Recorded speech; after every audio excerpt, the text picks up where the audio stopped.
Vamos lá, meus irmãos, continuando aqui nosso 11º dia de aula de Hermenêutica 1 e 2, estamos no segundo bloco, as nossas aulas estão sendo gravadas. Falamos há pouco sobre a interpretação gramatical e iniciamos falando sobre a interpretação histórica, e vamos continuar a partir do último slide que a gente estava vendo.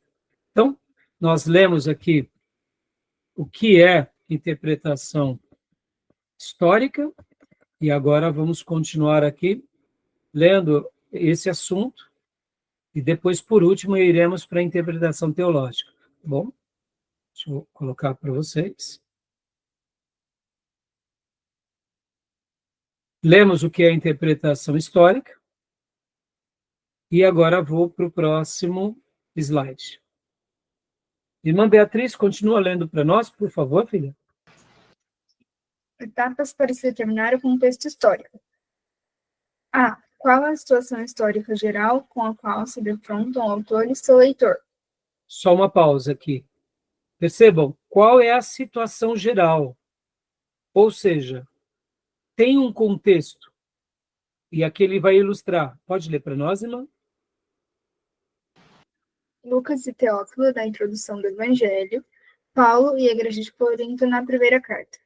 Ou seja, cada texto bíblico tem uma situação histórica geral. Moisés está no Egito, em especial no deserto de Midian, durante aqueles outros 40 anos. Porque olha que lindo, irmãos, Moisés é um modelo também para todos nós, né? Nenhuma história, nenhum personagem da Bíblia está ali em vão, como disse Paulo em Coríntios. Tudo que foi escrito para o nosso ensino. Então, Moisés, ele tem os seus primeiros 40 anos no Egito, ele tenta fazer a libertação do hebreu, dá tudo errado, ele foge, fica 40 anos agora no deserto de Midian, com Jetro, ou seja, durante 40 anos ele aprendeu a cultura do Egito, tentou fazer a obra de Deus na força do seu braço, deu tudo errado. E agora ele foi para o deserto de Midian. E lá no deserto de Midian, ele desaprende tudo que ele aprendeu do Egito. Ele vai aprender a pastorear, ele vai aprender a ouvir de Deus, ele vai aprender a prescutar o coração dele. É como se fosse um segundo estágio na vida de Moisés. E aos 80 anos, o Senhor se revela para ele na sarça e diz: vai ao Egito e liberta o meu povo. E ele liberta o povo e passa também mais 40 anos no deserto. E ele morre aos 120. 40 anos aprendendo a cultura do Egito, a sabedoria do mundo. 40 anos desaprendendo de tudo aquilo que ele aprendeu e aprendendo a depender de Deus e aprendendo a viver uma vida simples e campesina. E 40 anos agora entregue à vontade de Deus, seguindo a orientação de Deus. Alguém já disse que tudo aquilo que ele aprendeu no Egito, ele teve que desaprender no deserto de Midian, para que somente então ele pudesse agora estar pronto para ser útil pelo poder de Deus, libertando o povo e conduzindo esse povo ao deserto, que agora não era mais um rebanho que ele cuidava, mas era o grande rebanho do Senhor. Então, que lindo essa síntese, né? Então, percebam que os textos de Moisés têm também um contexto histórico. O texto poético de Jó tem também um contexto histórico. Os livros de Samuel também têm um contexto histórico. Fala da vida do profeta Samuel, fala do primeiro rei, fala do segundo e grande rei, que é Davi, ou seja, é uma transição histórica. Então, compreender qual é a situação histórica geral que defronta o autor e os seus leitores é muito importante, tá bom? Percebam que isso tudo aqui, esse assunto histórico, a gente vai aprender muito em introdução do Antigo Testamento e do Novo Testamento. Vocês vão amar nessas duas matérias. Esse assunto do contexto histórico, vocês vão amar nessas duas matérias, que são Introdução ao Antigo Testamento 1, Introdução ao Antigo Testamento 2, Introdução ao Novo Testamento 1 Introdução ao Novo Testamento 2, ou seja, são 4 bimestres. É deliciosos, tá bom? B, pode ler para nós, filha, por gentileza? Quais os costumes cujo conhecimento esclarecerá o significado de determinada ação? Exemplos, né? O mandado de oscular em Corinto, a ordem de esperar uns pelos outros na celebração da ceia na mesma carta. Ou seja, aqui o autor está mostrando para nós que há uma correlação de costumes. Por exemplo, meus irmãos, é estranho para o brasileiro dar beijo em outro homem, a não ser no contexto religioso ou a não ser num contexto de muita amizade.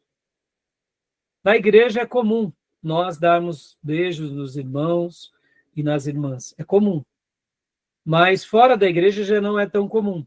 Mas olha que curioso, lá no Pregão, vocês sabem que eu trabalhei no Pregão até 2009, entrei na Bolsa de Valores quando eu tinha 16 anos de idade, de 15 para 16, e trabalhei dos meus 16 até os meus 39 anos no mercado financeiro.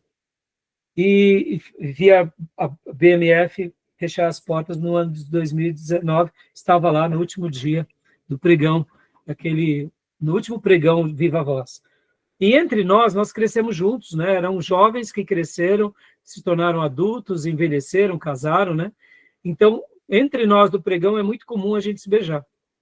Olha que interessante, né? Até hoje, quando a gente se encontra, os amigos do pregão, é um bando de barbudo, tudo doido, né? Porque o operador de pregão, geralmente, ele é tudo doidão, né? Até o pessoal falava para mim, mas você, Raio, você não tem nada de operador de pregão. Pois é, mas aí quando eu estou lá no pregão, o kit doido, a gente ligava o kit doido, né? E agia que nem eles. Porque lá a gente gritava muito, tinha aquelas expressões. Como eu sou mais sereno, mais tranquilo, né? Ainda mais pelo lado pastoral. Então ninguém, quando as pessoas falam, você está brincando, você não trabalha no pregão, você é educado, você fala tranquilo. Mas eu sou operador. Bastava eles me verem lá, né? Então, o que acontece? Entre o pregão, a gente tinha esse costume, se abraçar e se beijar. Mas é um costume mais do quê? Da igreja. É um costume mais cultural. Então, percebam que os costumes que eram de uma época, a gente não pode aplicar na íntegra em outra cultura. Por exemplo, o americano nem se abraçar, se abraça, né? Sabe disso? Eles, no máximo, se cumprimentam. Os carros americanos são espaçosos porque eles não gostam de contato. Então, quando veio um pastor, eu me lembro que eu seguia muito um pastor americano, e quando ele vinha para o Brasil, ele falava assim, vocês me deixam muito acanhados, porque aqui eu ganho mais abraço e beijo do que eu ganhei em toda a minha vida nos Estados Unidos. E é verdade, né? O brasileiro é muito emotivo. Eu sei que é uma emotividade que também muitas vezes não é tanto fiel, né? Porque se abraça e beija todo mundo, se trai todo mundo, né? O americano, nesse sentido, não. Ele cumprimenta quem é amigo. Quem não é, ele não cumprimenta. Mas ele não abraça, ele só abraça quem é família, um amigo muito íntimo, né? E, então, assim, percebam que a gente não pode pegar os costumes de uma época e colocá-lo em outro. Mas é importante a gente entender qual eram aqueles costumes. Por exemplo, irmãos, nos dias dos reis de Israel, era um costume. Antes dos reis era um período dos juízes, era um outro costume.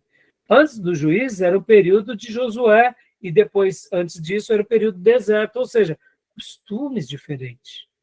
Já no Novo Testamento, o povo de Deus está debaixo do Império Romano, já não está mais com seus reis, como eram nos dias dos reis. Percebam, é tudo muito diferente, né? Outra coisa aqui que ele também fala sobre a celebração da ceia, né? Lá em Corinto, lembra que Paulo fala, esperem uns pelos outros? É tão estranho para nós, não é? Pastor, mas por que tem que esperar? Se na hora da ceia todo mundo vai lá e... Qual é o problema do irmão tomar o cálice ali na frente do outro? Não é que havia um problema assim, talvez você pense assim, porque a ceia naqueles dias era feita junto com, literalmente, uma refeição. Então chegavam os fominhas e comiam todo o pão e bebiam todo o vinho. E quem chegasse atrasado, na hora da ceia, já tinha acabado. Então, o que Paulo estava dizendo era mais ou menos o seguinte, vamos esperar todos os irmãos chegarem, e aí a gente faz a ceia, faz a celebração da ceia e comemos também. E aí todo mundo participa da mesa. Hoje a nossa ceia ela é uma ceia mais moderna, né? Hoje a gente pega um pãozinho, naqueles dias, a ceia possivelmente eram poucos pães, e o vinho, principalmente quando foi compartilhado ali por Jesus com os apóstolos, possivelmente foi um cálice só, que ele distribuiu entre todos. Ou quem sabe uma jarra que ele colocou no copo de cada um. Mas concordam, irmãos, que é anti-higiênico a gente usar um cálice para todo mundo, né? Pense, uma igreja de 50 pessoas, todo mundo vai lá e toma. Então, nem todo mundo tem a mesma educação, o mesmo cuidado, né? E também podem ter questões de saúde, né? Hoje em dia, vírus. Então, percebam, a nossa ceia é uma ceia, eu diria, mais moderna, né? Contextualizada. Podem ver que o nosso pão é pouco fermento. O pão da ceia era um pão sem fermento. O melhor do pão da ceia deveria ser um pão da ceia sírio. Sabe o pão sírio? Sabe aquele wrap lá que a gente compra no mercado, aquele pãozinho sem fermento? O pão da ceia era sem fermento. Então, percebam, é uma adaptação, mas pela cultura nossa. Porque no dia que eu fizesse o pão da ceia, com aquele pão sírio, os irmãos iam achar estranho, não ia? Pode ver que no quadro da ceia de Jesus, naquele quadro clássico, o pão é uma broa, né? E a mesa é uma mesa alta. Por quê? Aquele quadro foi pintado na Itália, e como que eram os pães na Itália? Pães grandes, irmãos. E por que a mesa é alta? Porque é uma mesa italiana. Aquele quadro, A Última Ceia, se não me engano, é de Michelangelo? É Michelangelo? Eu não recordo o autor. Depois confirmem para mim. Aquele quadro é um quadro, pode ver que Jesus é bem clarinho, é bem branquinho. Por quê? O Jesus, para o europeu, ele era quem? Branquinho. Porque o europeu é branquinho. Mas o judeu não era branquinho, o judeu era queimado do sol. É mais ou menos como é o indiano hoje, como é o próprio israelita que trabalha no campo, é bem queimado. Ou seja, Jesus ele estava mais para moreno, né? E a mesa da ceia, ela lembra mais uma mesa de centro. A mesa da casa do judeu é uma mesa de centro baixa, que geralmente é em formato de U, e eles sentam ao redor, se inclinando com os pés para trás. É como se fosse uma mesinha que nem de japonês, só que eles ficam apoiados, e aqui tem as mesas, as bacias, eles pegam pães asmos, e dentro dos pães asmos, ou melhor, as bacias com as carnes, com as saladas, o que eles faziam com o pão? Pegavam o pão asmo e aí pegava com o pão, pegavam a carne, pegavam a salada. Então, o pão, ele era tanto um objeto que se comia, mas também era o objeto pelo qual eles se pegavam. Percebam? Muito diferente. Hoje a gente pega o pão, corta com garfo, com faca, cada um no seu prato, né? E outro detalhe, geralmente a ceia bíblica era com vinho mesmo, vinho literalmente. Hoje, por uma questão mais cultural e uma questão até de preservação por causa do alcoolismo, a gente não faz a ceia com vinho, faz com suco de uva. Porque, irmãos, pense assim, se na nossa igreja um irmão ele saiu da dependência química do alcoolismo, no momento que ele tomar uma dose de vinho, ele pode ser um gatilho para ele voltar àquela vida pregressa. Eu sei que tem pessoas que são libertos do alcoolismo e que podem voltar até a tomar um cálice na sua casa, mas não vale a pena correr esse risco. Por quê? Porque quem foi alcoólatra faz parte do grupo de risco de alcoolismo. Então, percebam, e pastoreia aquelas igrejas que fazem a ceia com suco de uva ou com vinho. Não estaria errado, porque no texto bíblico a Bíblia ensina isso, mas a gente tem essa tradição de fazer com suco de uva. Estão entendendo, meus irmãos? Mais para frente, quando a gente for entrar nesses assuntos mais doutrinários, a gente vai entrar no assunto, vamos chegar num consenso sobre essa questão. Mas estou falando porque tudo isso tem a ver com o quê? Com essa questão mais da época, né?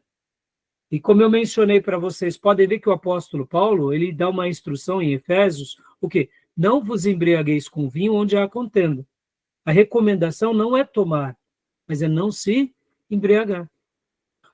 Tem aqueles que vão dizer que o vinho bíblico era só o suco de uva. Ora, se era o suco de uva, então Paulo está fazendo uma recomendação estranha, né?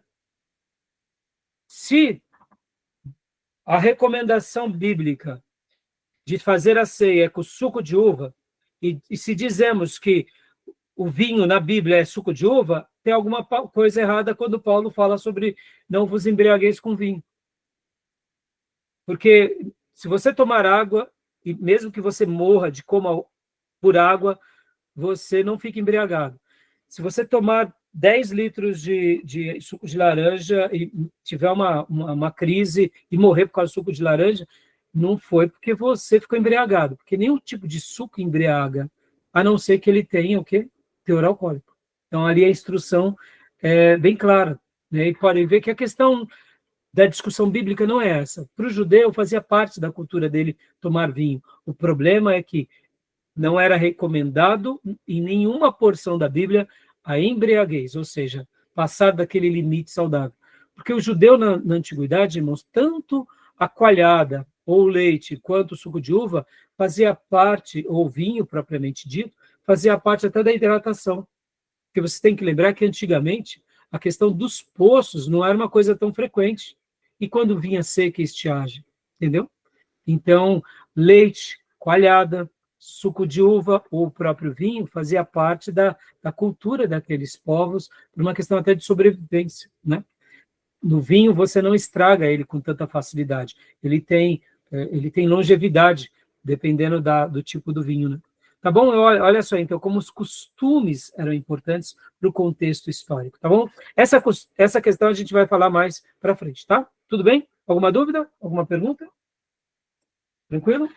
Pode ler o C, Milo, por gentileza. A obra de arte era Leonardo da Vinci, tá? Hã?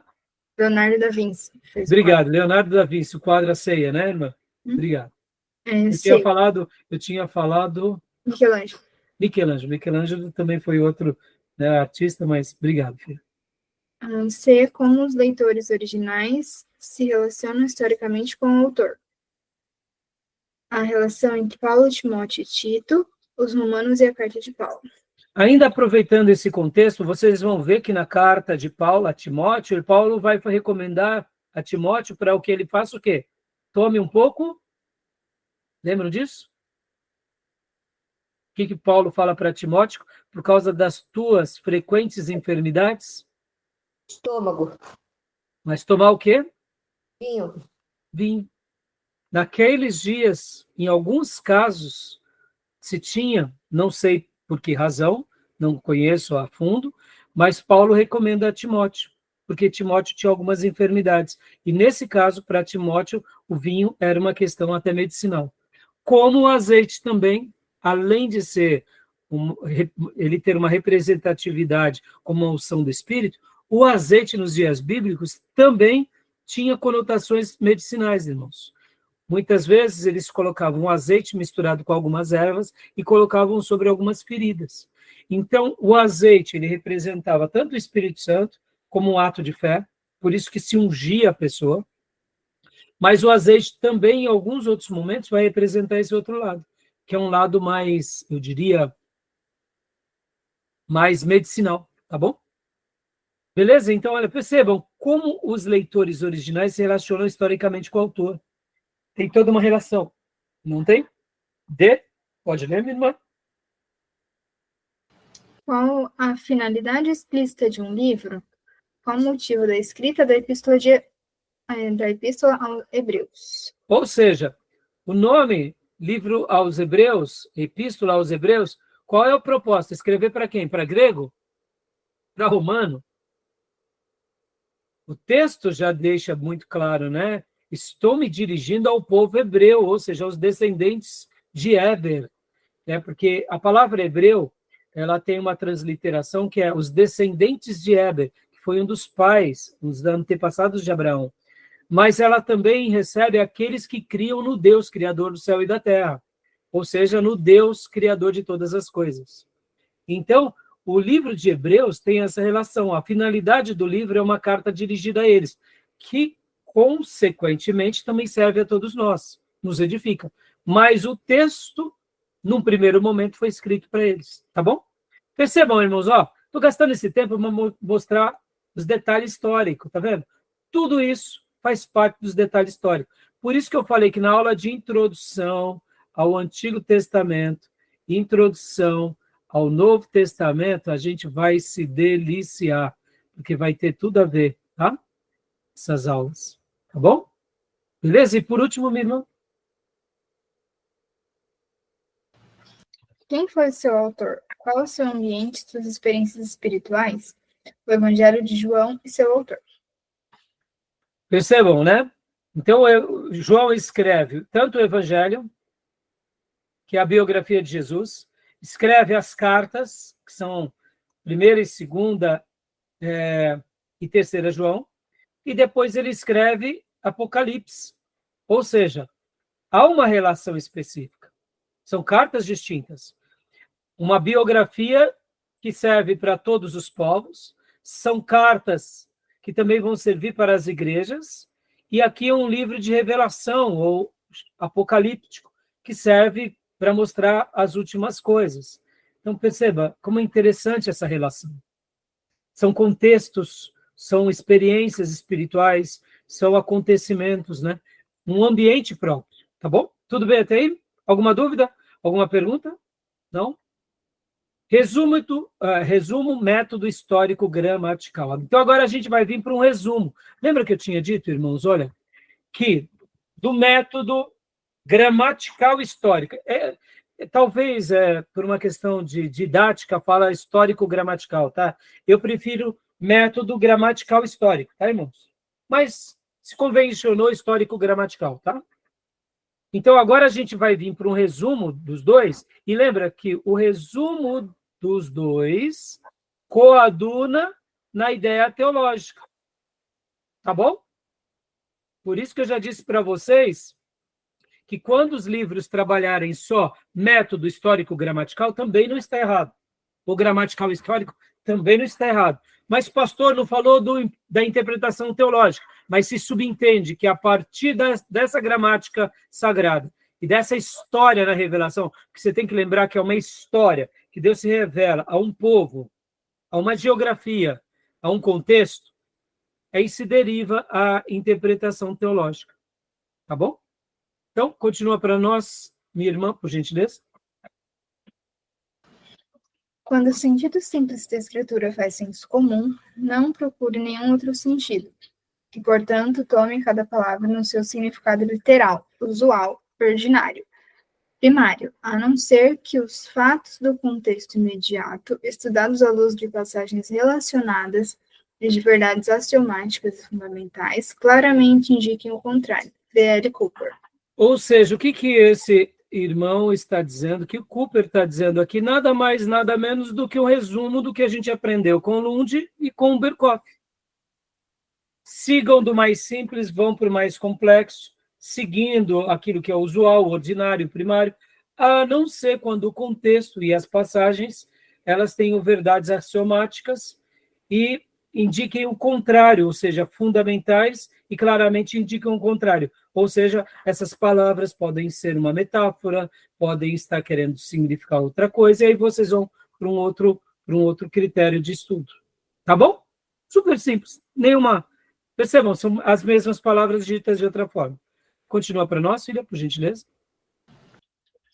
Obviamente, a interpretação literal gramatical histórica tem espaço para a linguagem figurada poética. Eu sou a porta, os montes romperão em cântico, as árvores baterão palmas, etc. De significado óbvio e indiscutível, só não tem espaço para alegorismos, associar Leão à Inglaterra, confundir Israel e a igreja, etc. Exatamente. Perceba, quando a gente começa já a fazer essas alegorias, que Leão é a Inglaterra, o que a gente está querendo dizer? A gente está querendo dizer uma coisa que o texto não diz.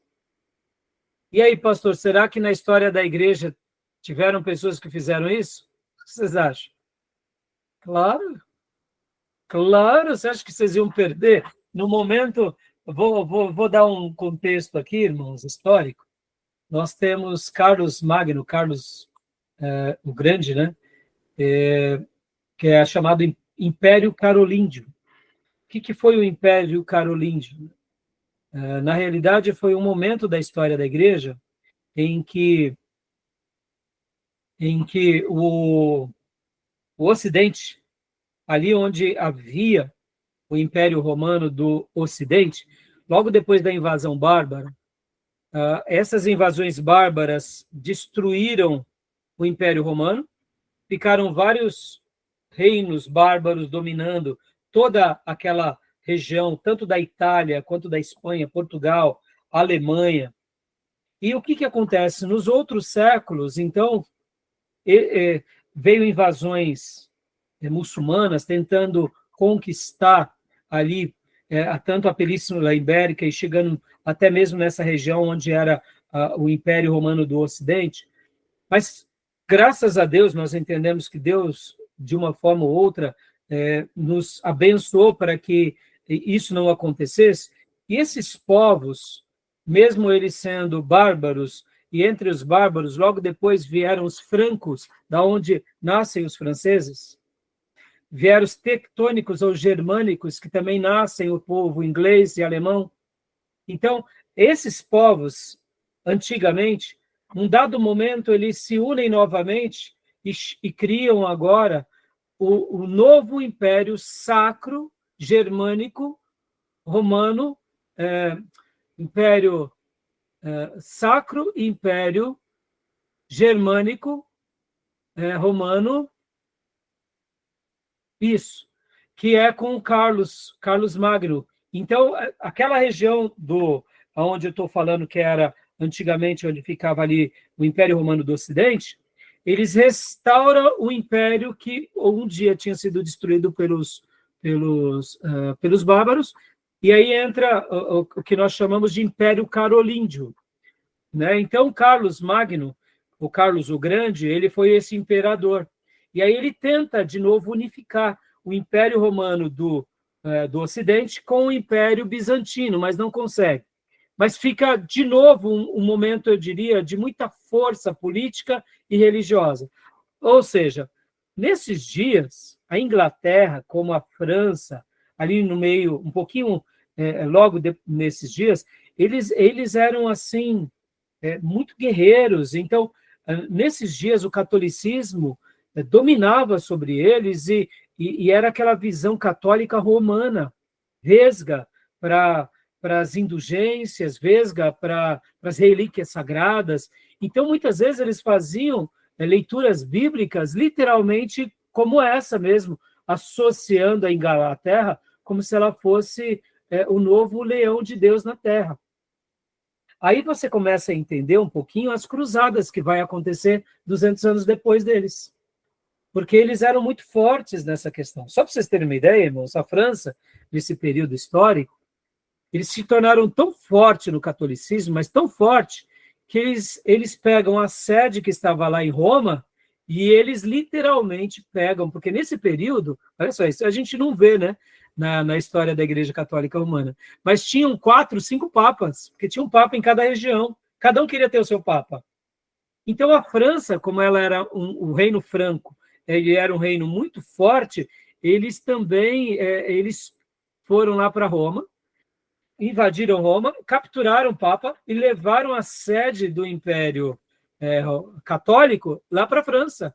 E é chamado historicamente como o cativeiro babilônico, né? Mais ou menos como o cativeiro francês, como se fosse um cativeiro babilônico do catolicismo. Eles levam para a França, passado algum tempo, depois volta para Roma, depois de algumas décadas. Mas olha só que interessante. Então, esse tipo de alegorização que a gente está vendo agora, na história da Idade Média, foi o que mais aconteceu.